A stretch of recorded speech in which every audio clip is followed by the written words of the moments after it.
বেলা 4:30টায় ভারতীয় হাইকমিশনের সামনের রাস্তা, যা বাঁশতলা সড়ক নামে পরিচিত, সেখানে জড়ো হন পিপলস অ্যাক্টিভিস্ট কোয়ালিশনের কর্মীরা। সড়কটির নাম বদলে ফেলানি সড়ক করতে নাম ফলক নিয়ে উপস্থিত হন তারা।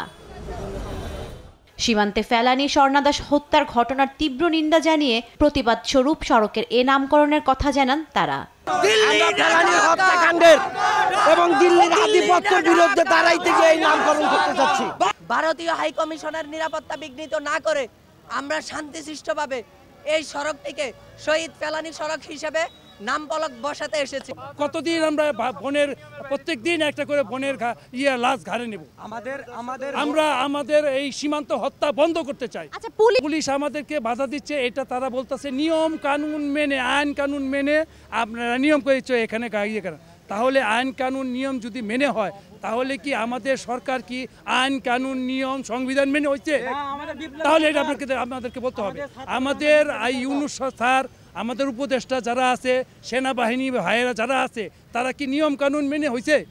রাষ্ট্রের যখন যেটা প্রয়োজন হয়, প্রয়োজনের ক্ষেত্রে সেটা তৈরি করা হয়েছে। প্রয়োজনের ক্ষেত্রে রাষ্ট্রের প্রয়োজনে যা কিছু লাগবে সেটাই নিয়ম। এ সময় ভারতীয় হাইকমিশনের নিরাপত্তার কাজে নিয়োজিত পুলিশ কর্মকর্তারা বাধা দেন তাদের, জানান প্রশাসনের অনুমতি ব্যতি রেখে সড়কের নামকরণ করা যাবে না।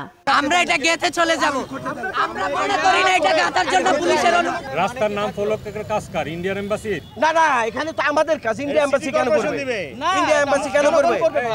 না না, সিটি কর্পোরেশন এই কাজ করে না। সিটি কর্পোরেশন এই কাজ করে না। সিটি কর্পোরেশন এই কাজ করে না।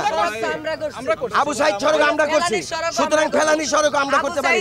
আবু সাইদ সড়ক করার জন্য আপনি আমাদের শুনে আপনি আমাদের পুলিশ না, এই দেশের পুলিশ না।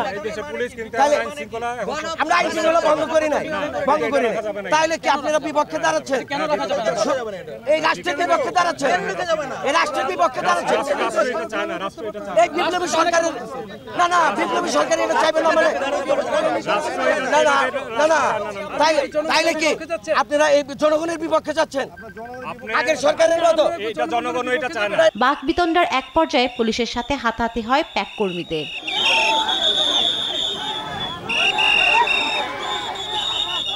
পরিস্থিতি সামাল দিতে সেনাবাহিনীর কর্মকর্তারাও উপস্থিত হন সেখানে।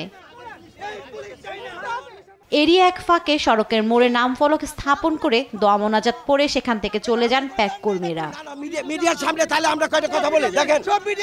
ভারতীয় হাইকমিশনের সামনের সড়কের ফেলানি সড়ক নামকরণ নিয়ে কোনো সিদ্ধান্ত জানায়নি প্রশাসন। জান্নাতুল মোহনা, দেশ টিভি, ঢাকা।